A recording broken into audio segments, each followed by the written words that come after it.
माँ, माँ। अरे क्या माँ माँ कर रहा है? बकरी का बच्चा है क्या? अरे माँ, मजाक छोड़ो। मुझे फाइनली वो मेन चौराहे वाली दुकान मिल गई है। अब देखना, आपका बेटा दुगनी स्पीड से पैसा कमाएगा। ओफो, ये क्या? मेरी ऑनलाइन मेकअप क्लास चल रही है। इतनी जोर से क्यों बोल रहे हो आप दोनों? अरे मेरी धर्म पत्नी जी, मेकअप क्लास बाद में करना। वो चौराहे वाली दुकान मिल गई है हमको। अरे वाह, रुको, मैं अपनी माँ को फोन लगाकर बता देती हूँ।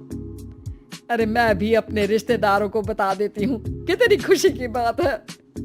हाँ हाँ, मैं भी अपने दोस्तों को बता देता हूँ। 1 हफ्ते बाद रजिस्ट्री है। बस, घर में खुशी का मौका था। उन तीनों ने अपने अपने फोन उठाए और लोगों में बात फैलाना शुरू कर दिया। और रही सही कसर, श्वेता बहू ने अपने पड़ोस में सबको बताकर कर दी। अरे वर्मा आंटी, अब हम भी जल्दी कार ले लेंगे। घर का रेनोवेशन होगा और ठाट से रहेंगे हम भी। अरे ऐसा क्या हुआ? लॉटरी बाटरी लग गई है क्या? अरे इस बार चौराहे वाली मॉल में हमको भी दुकान मिल गई है। दुकान नंबर 21, जो एकदम चौराहे पर है। अब ग्राहक बढ़ेंगे तो आमदनी भी बढ़ेगी ही ना। अरे वाह, कितनी खुशी की बात है। मैं बहुत खुश हूँ तुम्हें इतना खुश देख के। बाकी एक बात कहूँ, सबको मत बताते फिरना।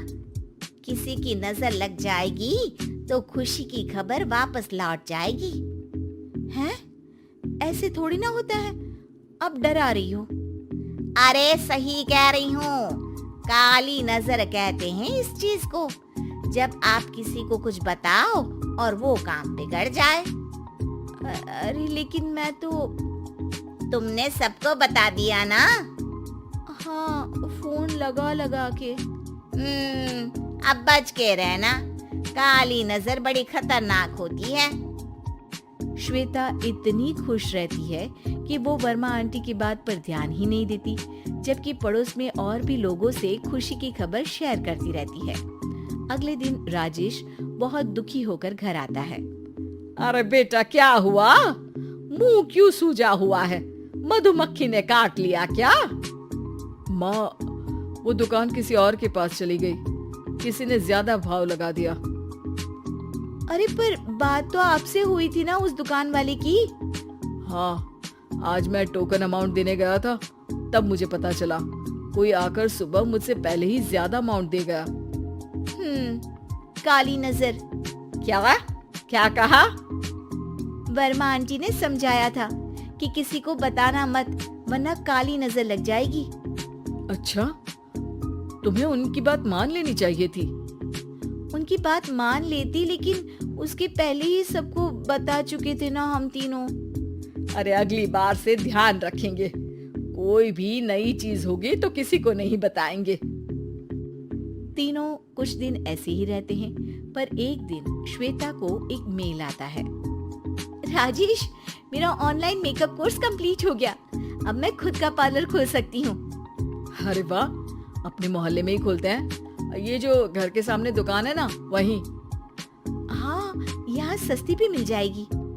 अगले दिन श्वेता वर्मा आंटी के पास जाती है मिठाई का डब्बा लेकर। अरे आओ आओ, कैसे आना हुआ?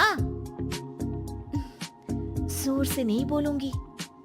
वो सामने वाली दुकान है ना, वहाँ मैं अपनी पार्लर की दुकान खोलने वाली हूँ। उसकी मिठाई है। अरे वाह, बहुत बधाई हो तुमको।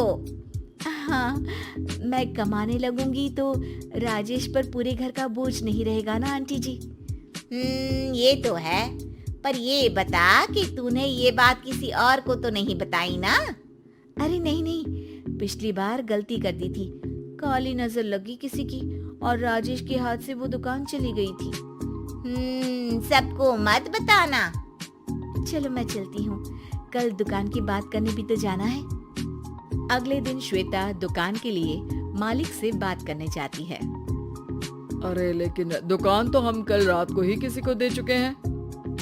कल ही? हाँ, कल ही। 2 दिन बाद कोई यहाँ पार्लर भी खोल लेगा। अब कहीं और दुकान देख लीजिए। अरे पर हमको भी तो पार्लर ही खोलना था। भाई एक ही दुकान है, आधी आधी तो नहीं दे सकता ना मैं। राजेश और श्वेता घर पर हताश होकर आ जाते हैं। इस बार तो किसी को बताया भी नहीं था, अब किसकी काली नजर लग सकती है। सुनो, तुमने माँ को बताया था क्या? अरे कैसी बात कर रही हो, माँ की नजर थोड़ी ना लगेगी। पक्का तुमने किसी को नहीं बताया था ना? सिर्फ वर्मा आंटी को बताया था, उन्होंने ही मुझे किसी को नहीं बताने को कहा। अरे यार तुम भी सही हो, मेरी माँ को नहीं बताने को कह रही हो, पर वर्मा आंटी को बताना तुम्हें जरूरी लगा। अरे वर्मा आंटी ने ही तो काली नजर के बारे में बताया था ना, वो हमेशा हमारा भला ही तो चाहती है। मेरी माँ भी हमारा भला ही चाहती है। अरे पर चिल्ला क्यों रहे हो, बात नहीं कर सकते क्या आराम से? नहीं आता वो आराम से बात करना, और करना भी नहीं चाहता हूँ मैं। दुकान जाने का दुख गुस्से में बदल गया था और राजेश और श्वेता में बात बंद हो गई थी। 2 दिन बाद मोहल्ले में पार्लर का इनॉग्रेशन हुआ, जिसमें मोहल्ले के सभी लोगों को बुलाया गया, पर श्वेता, राजेश और माँ नहीं जाते। माँ अंदर आ जाओ, क्या देख रही हो? अरे नया पार्लर देख रही हूँ अपने आंगन से। देखो, माँ को दूसरे का सुख देखने में कितना मजा आ रहा है, मेरा दुख नहीं दिख रहा इन्हें। यहाँ मेरा पार्लर भी तो हो सकता था। अरे चुप रहो यार, हर बात में लड़ाई क्यों ढूंढ रही हो? राजेश और श्वेता फिर बहस करने लगते थे। तभी माँ ने दोनों को बाहर बुलाया। अरे जरा देखो तो, दुकान चलाने वाले का बोर्ड पर नाम क्या लिखा है? श्रुति वर्मा।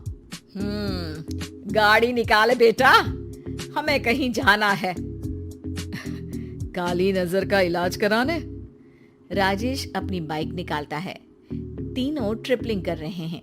माँ राजेश को उस मॉल वाली दुकान पर लेकर जाती है जहाँ राजेश अपनी दुकान खोलने वाला था।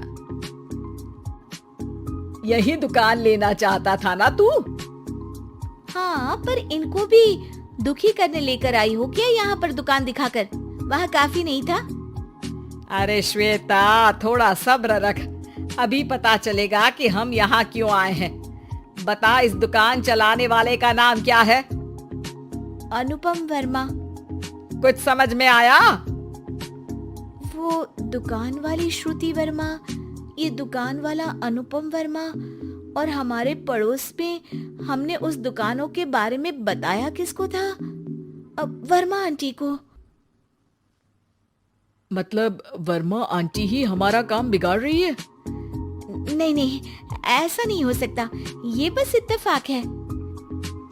राजेश अपना फोन निकालता है और श्रुति वर्मा और अनुपम वर्मा के नाम फेसबुक पर सर्च करता है, जहां ये दोनों ही वर्मा आंटी के रिश्तेदार होते हैं। श्वेता को समझ में आ जाता है कि वर्मा आंटी की ही नजर काली नजर है। अब क्या करना है? कोई भी खुशी की खबर हो तो काली नजर से बचना है, यानी वर्मा आंटी से बचना है।